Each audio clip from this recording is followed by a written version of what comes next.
Flat Earth Clues 13. The Lost Nail. For want of a nail. For want of a nail the shoe was lost. For want of a shoe the horse was lost. For want of a horse the rider was lost. For want of a rider the message was lost. For want of a message the battle was lost. For want of a battle the kingdom was lost.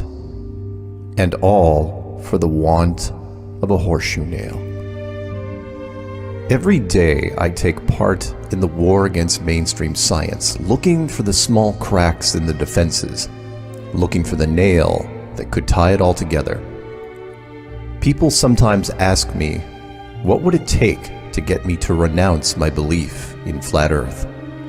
What proof could be given to me? I found my own answers frustrating because they seemed far out of reach. Most involved a mainstream space agency rocket with a 4K camera attached. Some even suggested getting NASA to take a flat Earth member into space. Bold, but unrealistic. I started revisiting older ideas, and it occurred to me that maybe I should be thinking smaller.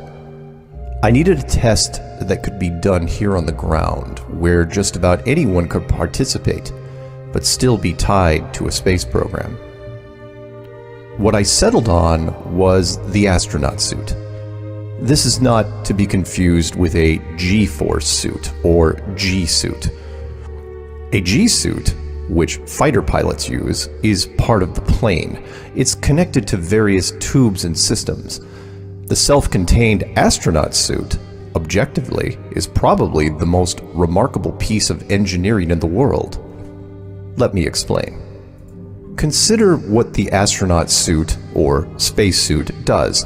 It protects from extreme heat, extreme cold, maintains oxygen levels, humidity levels, has a communications array, and most importantly, has some sort of compression system that counters the massive vacuum force of space, accomplishing this through a high-end microprocessor.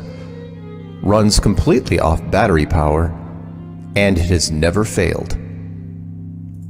Now, even if you could believe the perfect performance record of the spacesuit in 2018, consider that it worked just as well in 1969 with almost no computer technology and far less efficient batteries. Now, this is where things get strange. This magical spacesuit, this miracle of modern technology, where do you think it's tested? If you ask anyone tied to NASA, they'll tell you it's tested in water. And yes, we see lots and lots of video examples of astronauts training in deep swimming pools next to exact replicas of the space station. And you say that's not strange at all. We just take it for granted that some of the testing is done in the pool because it simulates being weightless. This, of course, does nothing for the vacuum part because the water is trying to get into the suit. In space, it's the opposite. The air in your suit is trying to get out, under immense stress. Now, one would think that eventually, to truly test the suit, you have to walk into a vacuum chamber here on Earth, and we do see a suit tested here, but no one is in it, and here, well, no.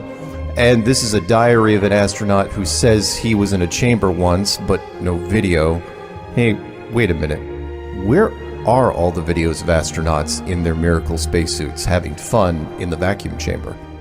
I mean, if I had to go to space, I would want an assurance that my suit, when exposed to the vacuum of space, wouldn't blow up like a balloon and burst.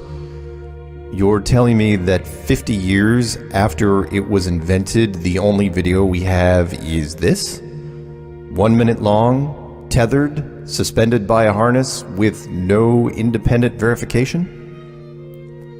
You're not testing the suit because the suit doesn't work. It can't work. It's a phantom technology that you can only show on camera, like Star Trek or Buck Rogers. It doesn't work because there's no technology to keep a fabric suit safe against a vacuum. So you skipped the tests and just went straight to the space footage, and no one noticed. And if the suit is hollow, then all the missions that show the suit are hollow. And if the missions are hollow, then so are the astronauts and the entire agency, just because you didn't spend the time to fake a test for the public. See where the proverb comes into play? The suit is the nail, and NASA is the kingdom. I'm so confident in this claim that I have made it my new challenge to anyone in the scientific community that can pull strings. Several universities have vacuum chambers, and this isn't a stretch for NASA. No rockets, no space station, just a suit. Well, 2 suits, because I'm not going in there alone. One for me and one for a scientific volunteer. You have faith in science? Time to put your money where your mouth is. And if I'm right, then NASA will refuse any request regarding the suit, regardless of the release forms I would sign, because it's just a modified piece of scuba gear. And if I'm wrong, well, find me a vacuum chamber video and tell me how likely that is. For want of a nail, the shoe was lost. For want of a shoe, the horse was lost. For want of a horse, the rider was lost. For want of a rider, the message was lost.